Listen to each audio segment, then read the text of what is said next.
If you were to join World in Conversation, you would learn skills, but more importantly, you'd get a mindset. But the skills are also important, and one of the skills, just one, is how to ask questions. How to ask questions in a way that invites people to respond, as opposed to shutting them down.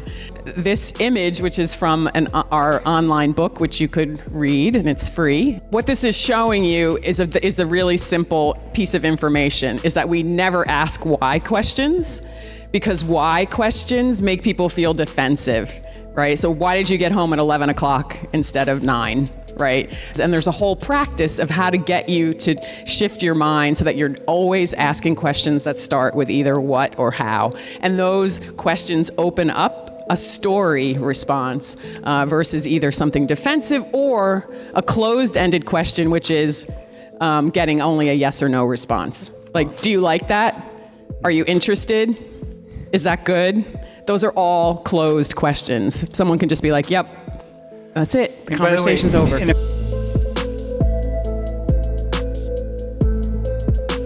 And you're going to extract as much information, pull as much information out of Luca about what it means to be gay at Penn State. What's your best memory at Penn State? Since, like, you're sophomore, so you have 2 years.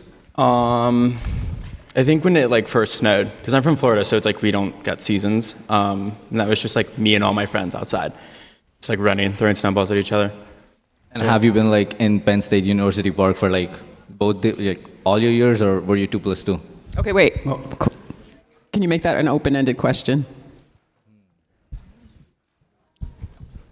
I did say, oh shit. Yeah. Can I change the question? Yeah, you can change the question. But what was your curiosity behind that direct question? What were you curious about? I wanted to understand that since there are so many satellite campuses, maybe he had different experiences at different campuses. Mm-hmm. So that was where I was trying to get at. Okay, so I was 2+2 student, and I started my University Park journey in my 3rd year.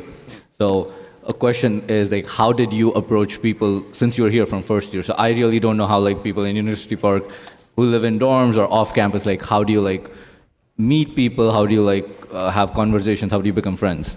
I think the biggest and easiest way was through the Instagram bios page. Did you have those? We did have it for international. Yeah, and I just kind of reached out to who I thought was my vibe, kind of. So. And then did you dorm with them or Yeah. Okay. Yeah. So when. Okay, wait. Just those are two closed-ended questions, which is fine, but just I'm trying to build up how the journey of a friend circle began for you specifically. That's a great question. So my roommate was Summer, and his entire friend group was Summer as well. So I feel there was only 4 fall kids, including me, that were coming in. So I guess we just kind of got into that friend group automatically. Kind of, we just all met each other. That was and how were the group activities people just hang out, and how did that converge to to your 2nd year? Because are you still with this are you still living yeah, we're still friends. Yeah. But it was good. I mean, we hung out most of the time, and it was a pretty big group. So I feel when we weren't together, we were always with other people in that group. Yeah. And how, I do know that there are multiple organizations and clubs in Penn State, specifically in University Park. How is your experience with them? Have you had experience with multicultural organizations and with clubs just in general? You started with the open-ended one, and then you went into a closed-ended question. Do you know? Do you have any sense of what made that happen? What the transition was from open to closing it down? No, I didn't even realize it. Just went there. Yeah. I'm sorry. No apologies. It's just an interesting thing, and it takes practice, right? But the fact that you started and then you stopped yourself. I have never been an interviewer, so it's if we have a 2-way conversation, I think it would be. But you're doing a really good job. Yeah, you're doing good. Yeah. So stay with that question. You said you were trying to figure out how something. So how are your experiences with cultural organizations in Penn State? What organizations do you really you end up going to their events all the time versus versus the organization you went to and now you're not my vibe. Like I don't want to be there. So I played volleyball all throughout my life, and like coming here, I joined the club team. So and that was the only club I joined, but it's been good. I mean, it's like a family, really. It's just like so niche to say, but Okay. So can I say more? Two things. Well, I'll just say one. You're not asking him about being gay.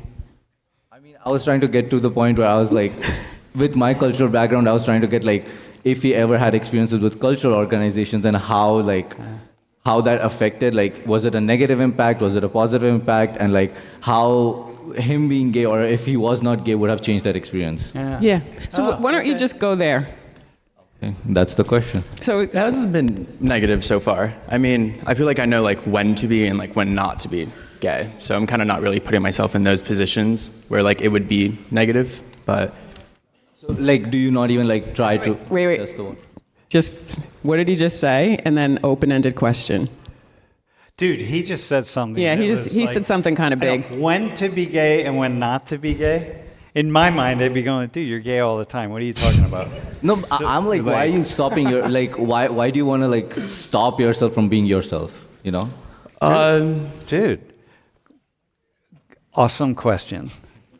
Just for comfort, really. I kind of don't want to like present myself like too much out there and kind of get like attention that I kind of don't want. But like, when I am an international student or I have a cultural background of being Indian, I would not go or like in this class we have less international students than since it's an American culture class. Like I would not be like ashamed or like I would not be even not like stop being like, oh, I'm not like international. My parents have moved to Texas. Like No, yeah, I wouldn't say it's like I'm like ashamed to say it. It's just like I mean, I could have introduced myself as like I'm from Texas because I've moved there for like 3 years now. Right. But I still consider myself international. I still consider myself like from India because even though I've moved to Texas, I do not really know much about the culture there. I really do not know much about being from Texas. Right. I'm not really denying it. I think it's just like not like the first thing about me that I feel like I should tell people. Like not for anything. It's just like I'm more than just being gay. But like obviously when they ask, it's like yeah, like can't you tell? But yeah. But can't you tell? But then you're also saying that some situations you try not to be. Like you're choosing to be when and when not. So like, what if someone did not get that? Someone did not click that. Okay. Can you say that? That's a really good question. Yeah. Can you just say that question again, just with like confidence that it's a good question? Okay, so like you do say that sometimes like you choose not to be because you don't want the attention, or sometimes like they ask you a question and you're like, yes, I am. So like sometimes maybe it does not click to someone with an international background or someone with completely different cultural experience. Like it wouldn't click them that it's something like that. Like and how does that change your conversation with them then? Because like I would feel like it would. Hang on. Trying to think. I don't feel like it really does change. It doesn't change. I mean, like it's just like, oh, like you're gay, and it's like, yeah, and then I think that's just like the end of it, kind of. I have a question you could ask. Like, what's like some kinds of unwanted attention or some kind of? Yeah, like what do you mean by unwanted, attention or like? So I grew up like in Broward County in Florida. So like I think it's a pretty conservative area there, and I feel like I went to private high school, like private Catholic high school all my life, and it was just like kind of surrounded by like conservative Cubans, and like it just I don't know, like I just didn't really want that like attention because it was. It's hard. I've like never spoken about. Like, do you mean like spotlight on you, being different from the entire group? Mm-hmm. Mm-hmm. But wouldn't you like that spotlight? Hang on. That's a closed-ended question. So. And also, when you start with but, it sounds like you're. But are you following this? When you start with but, it sounds like you're going to try to lead him somewhere, and you don't want to do that. Yeah. And so just to say, and you're doing a great job. You guys just threw yourselves up here, and it's great. You're in front of all of these people. So we're just, you're giving us the opportunity to learn what happens in different ways of asking questions. So just remember, your mission is just to find out as much as you can about him as a gay man, just that part of him, even though he's way more than that. But that's just in this moment what your mission is. So just kind of settle in that and see how you can do that. What would be the best situation or like best group of people you're surrounded with, or best place you're at where you feel the most like yourself and like the spotlight would not bother you, like the attention would not bother you? I feel Lovely. like at home with my roommates, or like back home in Florida with my like home friend group, or just like all my friends from high school, really. And how would I, as an international student, like give you that sense of comfort? Great question. I mean, I don't think it's like I get uncomfortable with like straight people. Like, no, like, I mean, like I have like straight friends and everything. So I feel like if we just like sense the vibe that like, hey, like we're friends, then, you know, that's it really. Take it one step further. How did you know I was straight?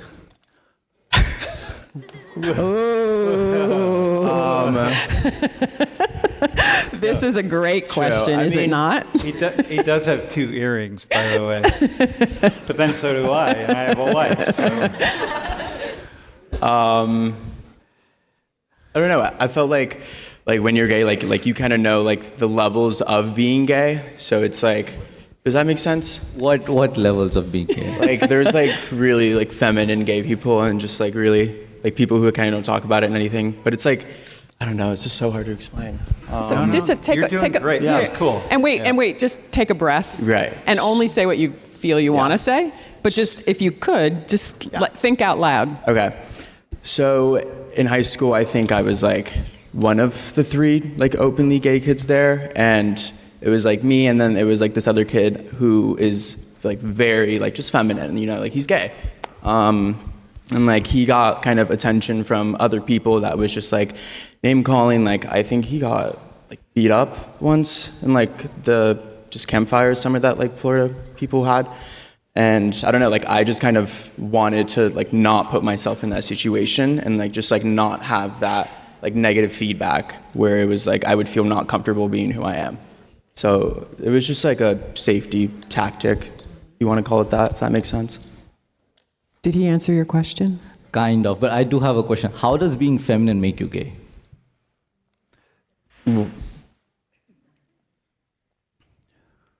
Say that.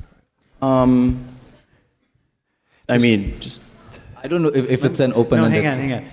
Dude, this is such a complex question. I know. Right? So I know. I mean, this is an amazing question, and it's complex. So you don't think you have to have an answer because nobody else has an answer. I think just like the most simplest answer was just like he's gay, but he like is feminine. You know, like I think he's like doing drag now. I don't know. It's like a spectrum. So how would it be to be like straight but a bit feminine, and versus like being gay and feminine, like different? I think being straight and feminine is like where like performative came from, kind of. Yeah. But like that's not a bad thing. Like I don't. Yeah. Some people call me performative, and I'm just like, okay. How are gay men different from performative men then? Like, I think that's just them being gay, you know, because like gay men just like, you know, I feel like it's very common for them to like have a sense of style that's like clean and form-fitting and like put together, you know. Okay, hang on. We're going to cut this here because we have to switch now. But dude, what you walked in, by the way, what he just walked us into. I've never been asked those questions before. Wow. I know, man. It is such a complex, you got to know, it's such a complex question. To ask someone, which is fine, it's awesome that you asked it because that's what this is, right? But to do it in front of so many people, to go like, you got to come up with an answer that's so difficult to come up with, man. It's like, Actually, one of the things that in the work of working with groups in conflict and dialogue, the best questions are the ones that someone has never asked themselves or been asked before, because then they're actually thinking out loud and they're not telling you some preformed, performative idea about themselves, right? And so it's actually in another context, it's like really powerful to ask questions that haven't been already asked or repeated, and your questions were so authentic. Can we just, before we go, you get to be the one asking questions and not the one answering. Before we do that, how was it for you to be in this? I had no idea you were gay. Because when you came and I was like, okay, like, I just thought, it did not click me that it really did not matter to me, like, about the question to sexuality, because four of us were just scared, like, oh wow, we are just here, and we were just talking about, like, what is the topic gonna be, and like stuff like that, until like when it was like, okay, you and I are gonna talk. So I started taking notes. I'm like, okay, yeah, you're wearing the same earrings. I'm like, what are the conversations gonna be like? Right. So I never like, when you said that there are different levels of gay, like that kind of clicked in me, like, okay, like it makes sense. Like some people are like, they want to be low key. They just want to be like, they don't want the spotlight, like you're saying, like the unwanted attention, and they're just like with the crowd. And some people are like, they are right there, you know. They like the spotlight. They like to be like how they're standing up for. So your job is to learn as much about. Gotcha. He's a Hindu, and Hinduism is really important to him. And your job is to figure out everything you can in 10 minutes. So it needs to be with like the what and how. How's being like an international student for you? Or how? No, go right into Hinduism. Okay. Just go right into Hinduism. How's being Hindu at Penn State been for you? Like how's the culture of Penn State with like kind of affect you kind of? I think like nothing's really changed as like from my perspective. I think there are a lot of clubs and organizations that have like Indian culture in them, specifically Hinduism. I do remember there was a conversation from last class about the people who are like Hare Krishna, and they're like with their drums and everything going around Penn State. That is something we do not, like I specifically do not do in Hinduism, because it's just like, we really, I have never seen someone doing that in India. Or I have not seen that like something being done anywhere else but Penn State, honestly, where like people who are not from Hinduism or like they're not from India, but they're like promoting like a different idea of Hinduism. Yeah, makes sense. Okay. What's something that like is interesting about Hinduism, or like something that's just like I should know? Dude, great question. I think like a lot of people should know something about Hinduism is that as a Hindu, like I have never been opposed to the idea of Christianity or Muslim or anything like that. I have been to churches. I do go to sometimes Sunday masses. I celebrate Christmas in a church in Texas. I have gone to mosques. So we are not against the idea of there are different cultures or different religions, but I feel like people are against like having Hinduism as a religion, or like Hinduism is a cult. Like we are open to it. We are like, there are multiple gods. Oh yeah, I get that because my parents are Catholic, and like I'm not. So, but is that a question? Can I help you? Yeah, please. And this is for everybody. Also, the best questions come from a beginner's mind, from someone who knows nothing. And that's actually hard to get to. So if you don't know anything, just go from... Start with the very basic learn. one. Just learn, because you don't have to know anything. How long have you like been in the States for? Or like when? No. Hey, wait, let me... Like, no. This is hard. It's really hard. Yeah. What is Hinduism? What is Hinduism? You gotta keep it short too. It's a... yeah. I think it's a great mix of history and coming along with like following the history, making it into a religion of like knowing the roots of what our ancestors were like and following it through. Okay. That's what Good. Go ahead. Does that give you anything? A little bit. Serve Think about what your parents do in the Catholic Church. What they do when they go to church, when they go to Mass. Right? Think about all the stuff that happens. What do you think happens here? How do you... Yeah, go ahead. How do you practice like Hinduism? Dude, Good. man. I think it's about remembering the gods and the story of the gods, like particular gods and like multiple gods have like history of a war or something. So you kind of learn about it. You take your lessons from it. There are multiple lessons, just like Bible has it. Like every time you read the same sentence, you find a new meaning to it, and you try to learn it. And practicing it is more like practicing it in your real life, like how you can be doing that or following that particular lesson. What's like one of the lessons that you apply in like your daily life most often? Most of That's a great question. I think it's one of them would be karma. So as everyone has their own work to be done. Like the simplest way is saying like I'm a student. What's my work to be done is studying. So when I'm really confused with what am I gonna do today, or I'm just like I don't have a path to follow, or like everything is dizzy, like what do I do? So I have to remember that what am I? I'm a student, so I'm gonna follow that, like okay, I'm gonna study. Or if I was a leader, like what is it to like lead by an example? Or if I was the teacher and I'm like confused, what do I do? So it's like be out there and like teach what you know. So it's just karma, like you have something. If you're a warrior, you're supposed to fight. You're not supposed to see like how you're fighting, who you are supposed to be fighting. So like your work.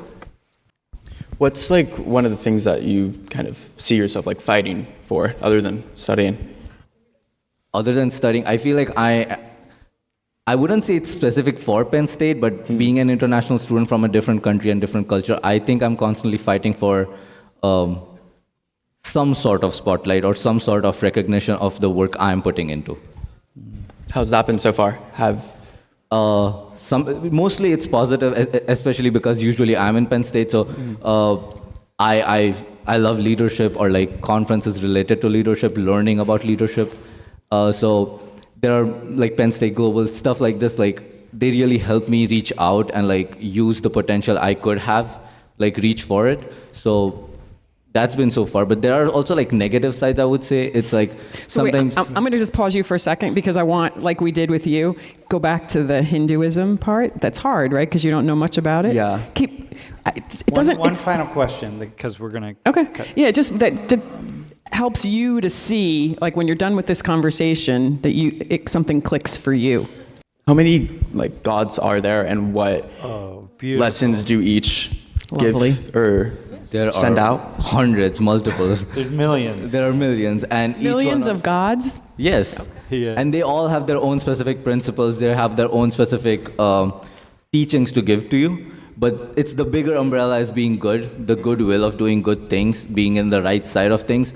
And obviously we are humans and sometimes we do the wrong things. But I think getting back on the right side or getting your way there is also a good deed. Dude, that was an awesome question, by the way. You had no idea you were stepping into the millions of gods lesson. I had no idea. How do you feel about your questions? Yeah. Did you see yourself open with curiosity? Never asked those before. Yeah. You see, like the beginner's mind, like you want to start. We too often start with the place that we think we should know something, and in fact we won. The biggest thing is like starting with not knowing anything. That's how I teach this class. When I start speaking with every single student, it's with the idea that I don't know anything at all. And they're going to give me something. One of the things that we sometimes do in our training is say, okay, here's the topic. We're going to talk about gender, right? Imagine you're from another planet and you're looking down and you're like, what the hell is this thing? And start questions there, as opposed to whatever you learned in school, right? Like school gets in the way a lot of times of our own intelligence, because those questions that you both asked are very intelligent. Yeah, very cool. So, thanks, man. Anything you want to say though before you go back to your corner? For me, this was a very positive interaction when you asked questions, because usually like there are people who try to ask questions about my religion or like to my friend group, and it's usually like 100 gods, who's gonna pray to all of them? Like, do you have anything else to do in your life? Like, why did you ask me the question then? Like, if you didn't want the answer. Dude, that's such a great response, though. You have a million gods. Don't you have anything else to do? All you do is pray to your house all day. Like that would be what I would say. And you would you'd roll your eyes. And you'd roll your eyes. But you're saying, you asked some questions and you felt like you really wanted to know the answer. Yeah. That's very cool. Yeah. What about? I feel like the questions you asked me, I've never been asked those before. Like, I've never really talked about them before, really. So it kind of made me thinking and like, dude, thanks. Awesome, man. Yeah. Thanks. Okay, dude. Thanks, Mom. Thanks. Okay, Yeah, we're good. same. Yeah, thank you.